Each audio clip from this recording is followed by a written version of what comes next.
Les PME chinoises cherchent du financement direct.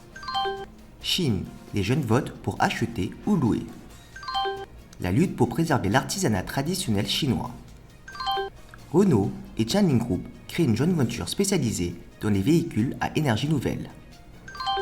Pékin, classée 4e ville la plus innovante du monde. Zhang Shu est le fondateur d'une start-up à Shanghai qui fabrique des équipements pour brasseurs de la bière, tant pour un usage commercial que pour particuliers. Et gérer une entreprise signifie que Zhang doit penser à beaucoup de choses, en particulier quand la croissance de l'économie est sous pression. Et plutôt que de regarder vers une forte croissance du nombre de clients, Zhang espère désormais travailler avec des clients plus importants pour pousser la croissance. La croissance ralentit et nous pouvons voir cela tant auprès de nos comptes entreprises que privés quant à leur achat et les décisions d'investissement qu'ils font. Nous avons ajusté notre stratégie au premier semestre et accéléré notre coopération avec de grandes marques, dont les entreprises d'État et les plus grandes chaînes de barbecue et de boissons. Et alors que la Chine emprunte la voie d'une amélioration de la consommation, nous aurons davantage d'opportunités pour fournir des produits personnalisés. Pour les entreprises comme celle de Zhang, le financement constitue toujours une part importante de soutien à son développement. L'entreprise passe désormais par différents tours d'investissement auprès des investisseurs privés, de même qu'en participant à des compétitions de start-up. En fait, ils ont remporté une récente compétition organisée par FedEx et obtenu un prix de 100 000 yuan en cash. Zhang déclare qu'obtenir des prêts bancaires d'autre part ne représente qu'un dixième de son financement total. Et son entreprise n'est pas la seule. En fait, les analystes de l'industrie déclarent qu'à la poursuite de la croissance de la Chine, les PME doivent accroître leur taux de financement direct par rapport au financement indirect, signifiant moins de prêts bancaires et d'obligations, mais plus d'introduction en bourse et d'investissement direct en capital. Accroître le ratio de financement direct est utile pour encourager l'innovation. Nous pouvons également voir que c'est ce à quoi le gouvernement prépare le marché. Si vous regardez l'économie mondiale, plus actif est le marché de capitaux et plus il y aura d'innovation commerciale. En fait, ce n'est pas le meilleur moment pour compter les prêts bancaires, car pendant que ces entreprises ont un revenu important, elles ont aussi des risques élevés. La science et l'innovation technologique seront aussi un moyen pour les PME d'obtenir davantage de financement direct venant des investisseurs institutionnels et du détail. Les chiffres de l'Association de gestion des titres de Chine montrent qu'en septembre de l'année dernière, la Chine disposait de plus de 14 500 fonds d'investissement dans les startups et le capital privé, ce qui permet de soutenir quelques 45 000 petites et moyennes entreprises. Les prix d'immobilier résidentiel dans les 10 premières villes de premier et de deuxième rang, visées par une étude du Bureau national des statistiques, ont diminué ou sont apparus inchangés en juin et en juillet, alors que les prix dans 5 d'entre elles ont enregistré une légère hausse. À Shanghai, les prix sont restés inchangés à partir de juin, mais ont augmenté de 8,4% par rapport à la même période l'année dernière. Les autres villes privilégiées par les jeunes, comme Beijing, Tianjin et Guangzhou, ont également enregistré une hausse de plus de 9% glissement annuel. Le marché de l'immobilier chinois est en train de se stabiliser, mais les prix de l'immobilier dans les grandes villes ont augmenté distinctement par rapport aux années précédentes. Alors, qu'est-ce qu'un jeune devrait faire?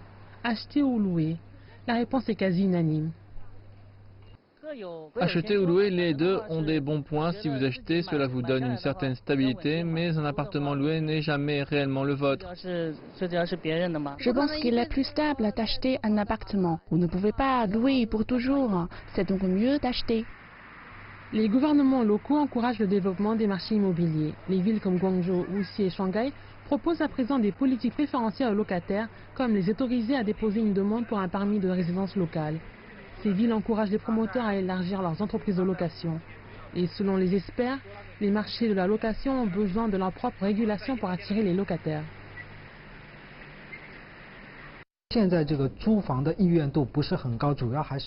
Les gens ne veulent pas louer parce qu'ils ne sont pas satisfaits avec le marché. Les propriétaires augmentent les loyers quand ils le veulent et reprennent les appartements quand ils le veulent aussi. Les locataires ne se sentent pas en sécurité. Si les politiques futures peuvent mieux protéger les droits des locations, la demande pour louer augmenterait. Les gouvernements locaux déploient de nombreux efforts. Hier, Beijing a annoncé un plan visant à autoriser les locataires à déposer une demande pour une résidence locale. Ils ont rédigé des régulations qui empêcheraient les propriétaires d'augmenter les prix des loyers durant le terme du bail.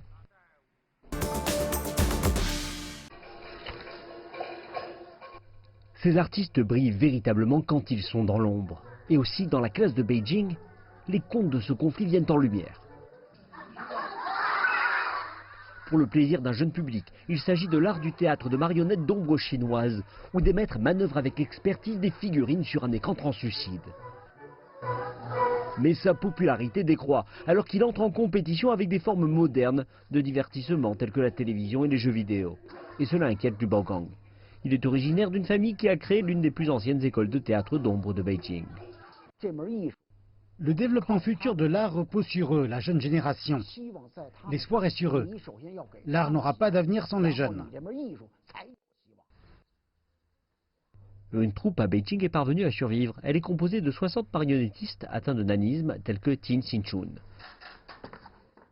Il a dû lutter pour trouver un emploi. Désormais, Tin a trouvé sa passion en construisant ses personnages de A à Z. Je suis très heureux durant le processus de gravure du cuir qui est un travail artistique.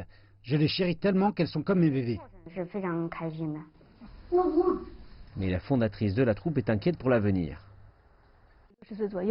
Je suis très inquiète car en 10 ans, nos vieux artisans ont déjà entre 70 et 80 ans et ne seront plus capables de jouer sur scène.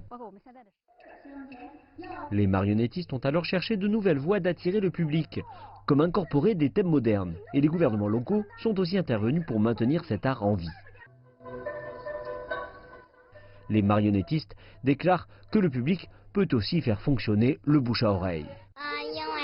Le jeu d'ombre peut nous enseigner la connaissance et les valeurs, c'est aussi très drôle et intéressant. Un art ancien riche en histoire culturelle et en tradition. Un trésor du passé que ces artistes ne veulent pas voir disparaître. Le constructeur automobile chinois Jiangling Motors Corp et Renault ont annoncé mercredi la création d'une joint venture pour promouvoir davantage leur position stratégique sur le marché chinois des véhicules à énergie nouvelle. Avec un investissement d'1 milliard de yuans, soit environ 145 millions de dollars, Renault a pris une participation à 50% de Jiangling Group. La coopération avec Jiangling en matière d'énergie nouvelle contribuera à soutenir le développement futur de Renault en Chine, a déclaré François Provost, vice-président principal et président de la région Chine pour Renault. En tant qu'entreprise majeure du marché européen des véhicules électriques, Renault apportera son expérience au cours de la décennie à la joint venture dans la recherche et le développement, la fabrication, les ventes et le service. Pékin a été incluse parmi les principaux centres d'innovation mondiaux alors que l'économie nationale croît progressivement vers des activités à plus forte valeur ajoutée et de nouveaux relais de croissance.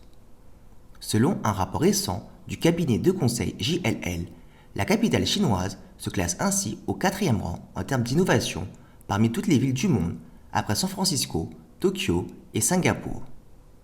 Shanghai et Shenzhen sont les autres villes chinoises figurant dans le top 20.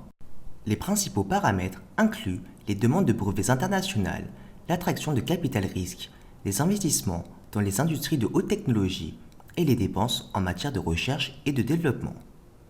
Selon Jeremy Kelly, directeur de la recherche mondiale chez JLL, l'innovation est un facteur crucial dans le monde actuel axé sur la technologie. Les grandes villes chinoises sont sur le point de devenir des acteurs de plus en plus importants sur le marché mondial de l'information, de l'innovation et de la technologie. Il a ajouté que la croissance de l'innovation de Pékin est évidente dans certains domaines. Les demandes de brevets internationaux, par exemple, ont ainsi été multipliées par 9 au cours de la dernière décennie et la capitale chinoise figure désormais parmi les 10 premières villes du monde dans ce domaine. De même, le nombre de financements en fonds propres accordés à des startups à Pékin a été multiplié par 6 par rapport aux 5 années précédentes. Par ailleurs, selon le rapport, Pékin est la 3e destination de financement en capital risque, dépassant 100 milliards de dollars de 2016 à 2018 après San Francisco et San José. Selon JLL, la capitale chinoise a également vu éclore le plus grand nombre de licornes en dehors de la Silicon Valley et a généré de nombreuses sociétés technologiques mondiales telles que Peitou, Xiaomi et Sina et abrite certains des meilleures universités et des plus grands talents de Chine.